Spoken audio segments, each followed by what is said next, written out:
இந்த ஆண்டு நடக்கக்கூடிய நாடாளுமன்ற தேர்தலுக்காக திராவிட முன்னேற்ற கழகத்தின் சார்பிலே நம்முடைய முதலமைச்சர் தளபதி அவர்களுடைய அறிவுறுத்தலின்படி நியமிக்கப்பட்டிருக்கக்கூடிய தேர்தல் அறிக்கை பல்வேறு பகுதிகளுக்கு சென்று அங்கே இருக்கக்கூடிய மக்களை பல்வேறு துறை சார்ந்த அமைப்புகளை சங்கங்களை சந்தித்து அவர்களுடைய கோரிக்கைகளை எல்லாம் பெற்று தேர்தல் அறிக்கை உருவாக்க வேண்டும் என்று எங்களை எல்லாம் பணிபுரிகிறார்கள்.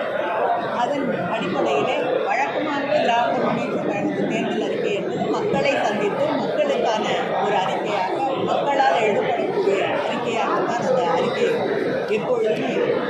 அதுபோல இந்த ஆண்டு மக்களை சந்தித்து நாங்கள் தேர்தல் அறிக்கையை உருவாக்கி பல்வேறு தூத்துக்குடியில் துவங்கி அடுத்து கன்னியாகுமரியிலே இன்று மதுரையிலே இன்று மக்களை சந்தித்து இந்த தேர்தல் அறிக்கைக்கான கருத்துக்களை கேட்டுக்கொண்டிருக்கிறோம். இன்று மதுரையிலே நடைபெற்றிருக்கக்கூடிய கூட்டத்திலே மதுரை, தேனி, திண்டுக்கல் ஆகிய சிவகங்கை ஆகிய மாவட்டங்களிலிருந்து பல்வேறு அமைப்புகள் தங்களுடைய கோரிக்கைகளை இது எங்களிடம் அளித்திருக்கிறார்.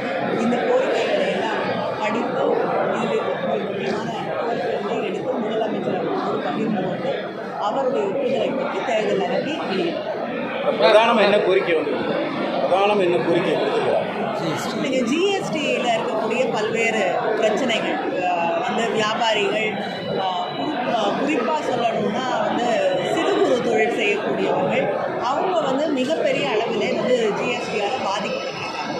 அவங்க வந்து பல்வேறு கோரிக்கைகளை முன்வைத்திருந்தார்கள். அது மட்டும் இல்லாமல் ரயிலில் இருக்கக்கூடிய ரயில்வே வழக்கமாகவே வந்து தென் மாநிலங்களுக்கு நிதி வந்து கொஞ்சம் குறைவாகத்தான் ஒதுக்கப்படுகிறது. ஒவ்வொரு ஆண்டும் அது குறைக்கப்படக்கூடிய ஒரு சூழலையும் நான் பார்க்கிறோம்.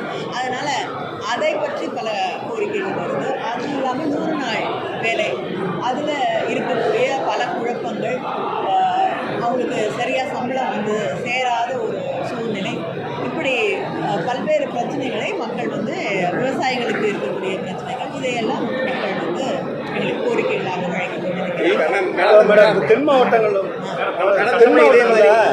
மாவட்டங்களில் அதிகமாக வளர்ச்சி அடையலைன்னு சொல்லி அதிகமாக இது பண்ணுறாங்க.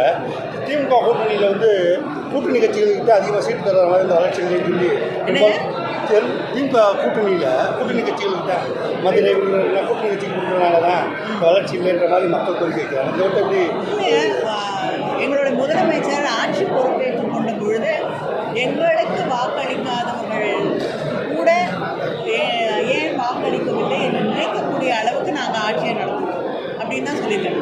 அப்படி இருக்கக்கூடிய ஒரு ஆட்சி கூட்டணி கட்சிகளுக்கு வந்து இருக்கக்கூடிய அந்த பிரதிநிதிகளுக்காக வந்து எந்த திட்டத்தையும் செய்ய மாட்டோங்கிறது வந்து தவறான ஒரு புரிதல். அதனால் எப்பொழுதுமே தலைவர் கலைஞராக இருக்கட்டும், நம்முடைய முதலமைச்சர் தளபதி அவர்களாக இருக்கட்டும், கூட்டணி கட்சிகளை மதித்து அந்த பிரதிநிதிகளுக்கு எங்களை விட முக்கியத்துவம் தந்து அவர்களை அரவணைத்து நடத்தக்கூடிய ஒரு கூட்டணி தான் இந்த கூட்டணி. கடந்த முறை இதே மாதிரியான மக்கள்கிட்ட கருத்து கணிக்கப்பட்டதாக தேர்தல் அறிக்கை வெளியிட்டிருப்பீங்க. மத்திய அரசு பல்வேறு கோரிக்கைகள் நீங்கள் வச்சுருப்பீங்க. மத்திய அரசுடைய கோஆபரேஷன் எப்படி இருக்குது, எந்த அளவுக்கு சப்போர்ட் பண்ணியிருக்காங்க, இந்த 5 ஆண்டுகள் உங்களுக்கு எந்த சப்போர்ட் இருந்திருக்கு, என்னென்ன மாதிரியான திட்டங்கள் நீங்கள் சொல்லியிருக்கீங்க, நிறைவேற்றப்பட்ட திட்டங்கள் எத்தனை % சென்ற முறை இதுக்கு முன்னாடி இருந்த தேர்தல் அறிக்கை வந்து சட்டமன்றத்திற்கான தேர்தல் அறிக்கை. அதில் வந்து நாங்கள் கொடுத்துருக்கக்கூடிய அத்தனை அந்த உறுதிமொழிகளையும் நாங்கள் நிறைவேற்றி கொண்டு தான் இருக்கிறோம். பெரும்பாலான வாக்குகள் கொடுக்கப்பட்டிருக்கக்கூடிய அந்த வாக்குறுதிகளை நிறைவேற்றியிருக்கிறோம்.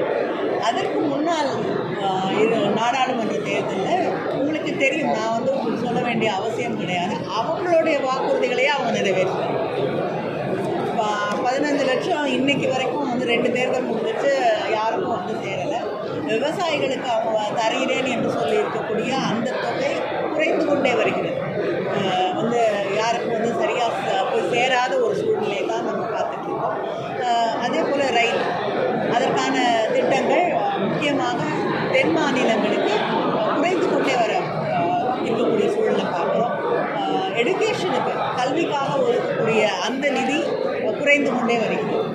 இது அவங்களுடைய தேர்தல் அறிக்கையில் இருக்கக்கூடிய விஷயங்களே அவங்க நிறைவேற்றவில்லை. பெண்களுக்கான இடஒதுக்கீடு அதுக்கு மசோதா கொண்டு வந்து நிறைவேற்றி இருக்கிறார்கள். ஆனால் அது வந்து என்னைக்கு நிஜமாகும் என்று என்னைக்கு வந்து அது சாத்தியப்படும் அப்படிங்கிறது இன்னும் 10 வருஷமா, 20 வருஷமா, 50 வருஷமா செய்வாங்களான்னு தெரியாத ஒரு சூழ்நிலையில் தான் வந்து ஒரு மசோதா நிறைவேற்றப்பட்டு இருக்கு. இப்படிப்பட்ட ஒரு சூழ்நிலையில தான் இப்படிப்பட்ட ஒரு ஒன்றிய அரசோடு தான் நாம் பயணிக்க வேண்டிய ஒரு அவலமான சூழ்நிலையிலே இருந்து கொண்டிருக்கிறோம். நீங்களே பார்த்தீங்க, சென்னை பாதிக்கப்பட்டது மழையால், தென் மாவட்டங்கள் எல்லாம் மிக மோசமாக பாதிக்கப்பட்டது. ஆனால் இன்று வரை தரப்பட்டிருக்கக்கூடிய நிவாரணங்களை எல்லாம் நம்முடைய முதலமைச்சர் அவர்கள் தான் தந்து கொண்டிருக்கிறார்களே தவிர மத்திய அரசு இன்னைக்கு 2 அமைச்சர்கள், மூத்த அமைச்சர்கள் மத்திய அரசிலிருந்து வந்து சென்னைக்கும் தென் மாவட்டங்களையும் வந்து பார்த்துட்டு இருக்காங்க. மானிட்டரிங் கமிட்டிஸ் இது கிட்டத்தட்ட 3 தடவை வந்துட்டாங்க. ஆனால் இன்னைக்கு வரைக்கும் ஒரு பைசா வரல. அப்போ இப்படிப்பட்ட ஒரு மனநிலையோடு தமிழ்நாட்டுக்கு எதையுமே செய்யக்கூடாது அப்படிங்கிற ஒரு மனநிலையில் தான் அவர் இருக்கிறார்.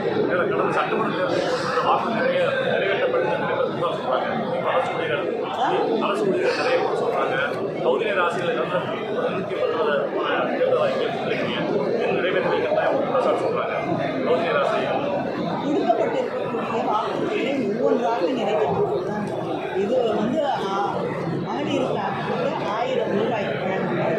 அது வந்து மிகப்பெரிய ஒரு அதை வந்து முதலமைச்சர் அவர்கள் எவ்வளவு நிதிநிலை சிக்கல்கள் இருந்தாலும் கொடுத்த வாக்குறுதியை அவர் நிறைவேற்றி தந்திருக்கிறார். ஆனால் ஒன்றொன்னா நிறைவேற்றி நிச்சயமாக நம்முடைய திராவிட முன்னேற்ற கழகத்தில் நம்முடைய முதலமைச்சர் கொடுத்த வாக்குறுதியை நிறைவேற்றி. பாதகம் செய்பவரை கண்டால் நாம் பயங்கொள்ளலாகாது பாப்பா, மோதி மிதித்து விடு பாப்பா, அவர் முகத்தில் உமிழ்ந்து விடு பாப்பா.